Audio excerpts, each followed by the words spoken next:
إن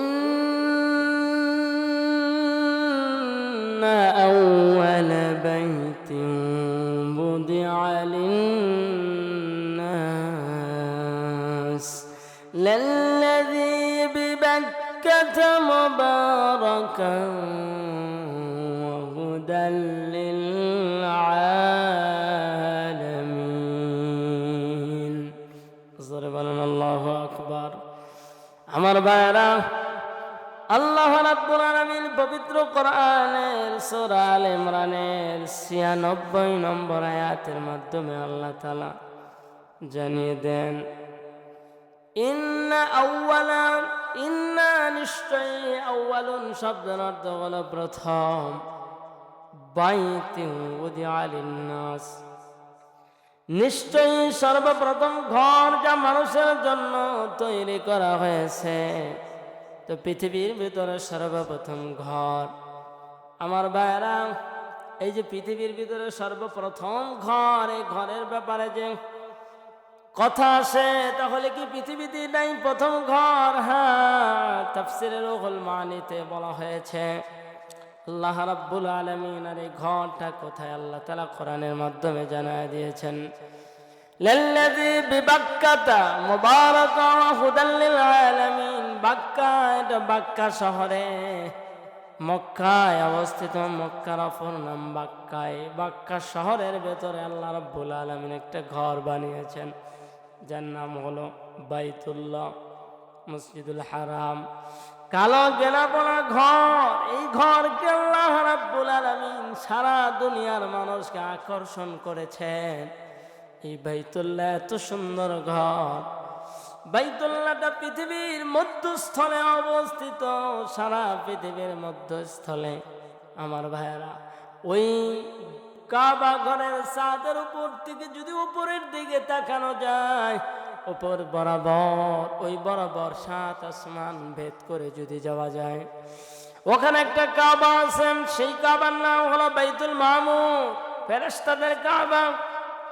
ফেরেশতাদের কাবার ছাদের উপর বাইতুল মামুরের ছাদের উপর থেকে যদি এক খণ্ড পাথর অথবা কিছু ছেড়ে দেওয়া হয়, ৭ আসমান ভেদ করে যদি এটা জমিনে পড়ে, ওটা এসে বর্তমান মক্কা বাক্কায় অবস্থিত সেই বরকতময় কালো গিলাপওয়ালা ঘর কাবা ঘরের ছাদের উপরে এসে পড়বে। আমার ভাইরা, এই ঘরটি শুধু এমনি না, আল্লাহ রাব্বুল আলামিন বরকতময় ঘর সারা দুনিয়ার মুসলমানদের জন্য বানিয়ে রেখেছে।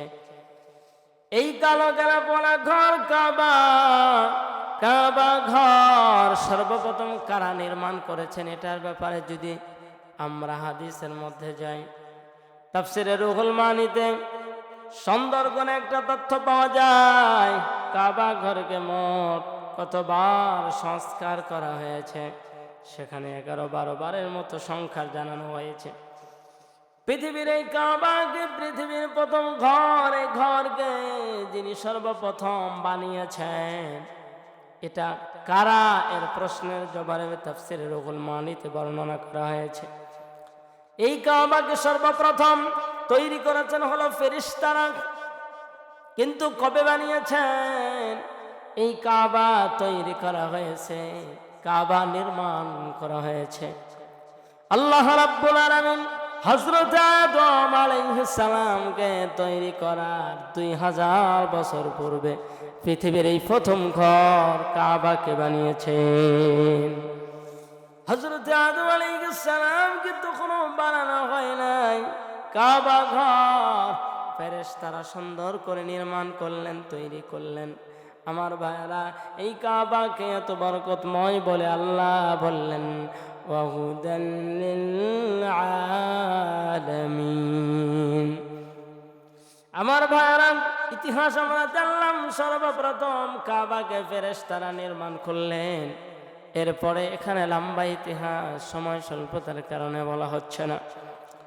দ্বিতীয়বার এই কাবা সংস্কার করার জন্য আল্লাহ রাব্বুল আলামিন পয়গম্বর হযরত আদম আলাইহিস সালামকে অর্ডার করলেন।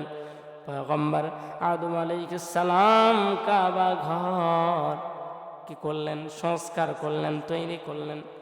এরপরে হযরত শীত 3 নাম্বার কাবা ঘরের সংস্কারের কাজ যারা করেছিলেন হযরত শীস আলাইহিস সালাম। চতুর্থবারে কাবা ঘর সংস্কার যখন হইল, এখান থেকে তো ইতিহাস জড়িয়ে গেল। হযরত ইব্রাহিম আলাইহিস সালাম, হযরত ইব্রাহিম আলাইহিস সালাম যে ইতিহাস তৈরি করলেন, আরে মুসলমান দুনিয়া যতদিন থাকবে হযরত ইব্রাহিম আলাইহিস সালামের স্মৃতি ততদিন থাকবে। মিল্লাত আবিকুম ইব্রাহিম, আল্লাহ রাব্বুল আলামিন ইব্রাহিম আলাইহিস সালামকে জাতির জন্য মডেল বানিয়ে দিলেন। ওরে বন্ধু, ইব্রাহিম আলাইহিস সালামের স্মৃতিগুলো আজও পর্যন্ত কাবার চত্বরে রাখা হয়েছে।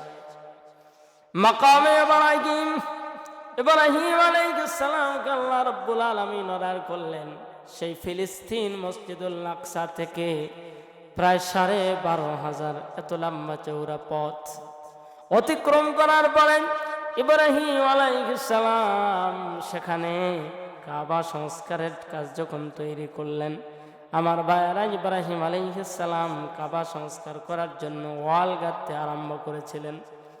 ওই কাবার পাশে মাকাম ইব্রাহিম নামক লিফট, বর্তমান সময়ের লিফট যারা আবিষ্কার করেছেন, আল্লাহ রাব্বুল আলামিন ইব্রাহিম আলাইহিস সালামকে সেই লিফট দিয়েছিলেন, যেই লিফট দিয়ে ইব্রাহিম আলাইহিস সালাম যতটুকু প্রয়োজন উচ্চতে উঠতেন আবার নেমে যাইতেন।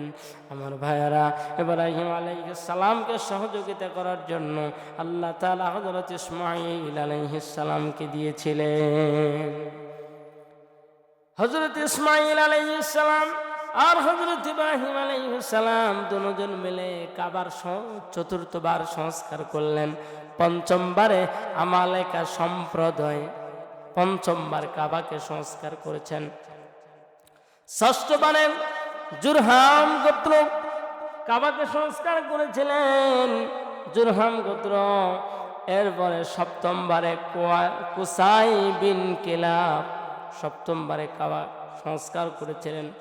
অষ্টমবার যখন কাবা সংস্কার হয়, কুরাইশদের সবাই মিলে যখন কাবাকে সংস্কার করা হয়, ওই কাবা সংস্কার কুরাইশ বাহিনী কুরাইশরা যখন শুরু করলেন, ওই কাবা সংস্কারের সময় আমাদের নবী সাল্লাল্লাহু আলাইহি ওয়াসাল্লাম অংশগ্রহণ করলেন।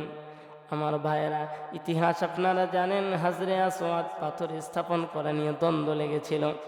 এই দ্বন্দ্বের সমাধান করার মতো কত বড় বড় বড় বড় জ্ঞানী গুণীরা ওই সময় মক্কার মধ্যে ছিল, কিন্তু কেউ এটার সমাধান করতে পারেনি।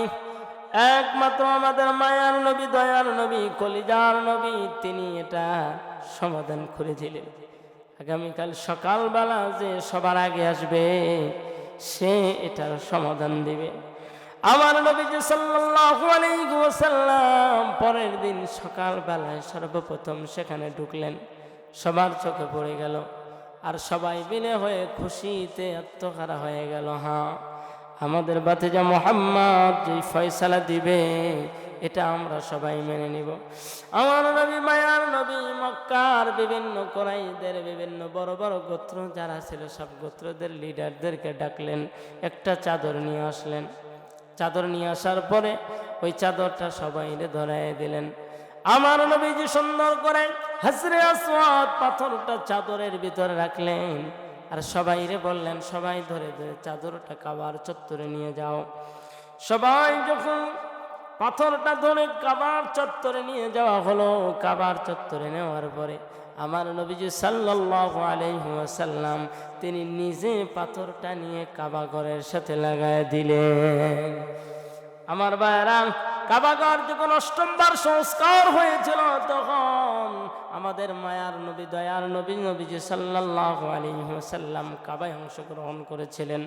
আমার ভাইয়েরা, এই জন্য কাবা ঘর অষ্টমবারে সংস্কার হইল। এরপরে যখন আব্দুল্লাহ বিন জুবাইর, অতঃপর হাজ্জাজ বিন ইউসুফ, 11 বারে সংস্কার হইল, এরপরে 12 বার যখন সংস্কার হলো আমার ভাইয়েরা, তাই বর্তমানে কিছু কাবা বিদ্বেষী মানুষ পাওয়া যায়, কাবার বিরুদ্ধে যাচ্ছে, কাবাকে ধ্বংসর কথা, কাবাকে নিয়ে বাজে কমেন্ট করেন, বাজে কথাগুলি মন্তব্য করেন।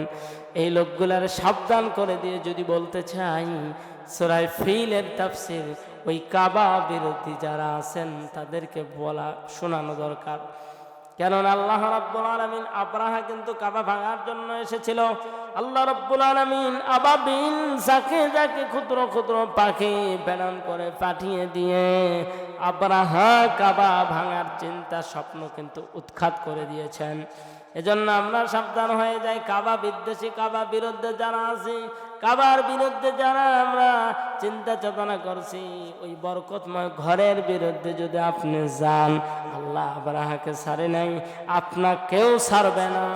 তাই আমাদের এই বরকতপূর্ণ পৃথিবীর ইতিহাসে প্রথম ঘর কাবা। আর আমাকে সহ আমাদের সকল মুসলমানের একটা স্বপ্ন কি, মনে বড় আশা ছিল যাব মদিনায়,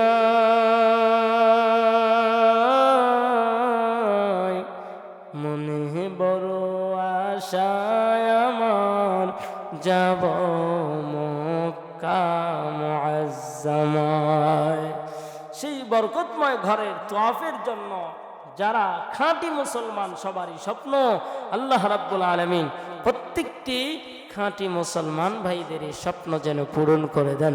আল্লাহ রাব্বুল আলামিন যেন আমাদের সেই কালো গোলাপওয়ালা ঘর থেকে তওয়াফ করার মতো এবং মদিনার নবী মায়ার নবীর রওজার পাশে গিয়ে সালাম জানানোর মতো তৌফিক আল্লাহ রাব্বুল আলামিন আমাদের দান করেন। এই বলে আমি আজকের এই আলোচনা এখানে ইতি টানছি, শেষ করছি। আল্লাহ রাব্বুল আলামিন যদি তৌফিক দান করেন, আগামী আলোচনায় আমরা আবারও আসবো ইনশাআল্লাহ। আল্লাহ তাআলা আমাদের সবাইকে কবুল করেন, আমিন। আসসালামু আলাইকুম ওয়া রাহমাতুল্লাহি ওয়া বারাকাতুহু।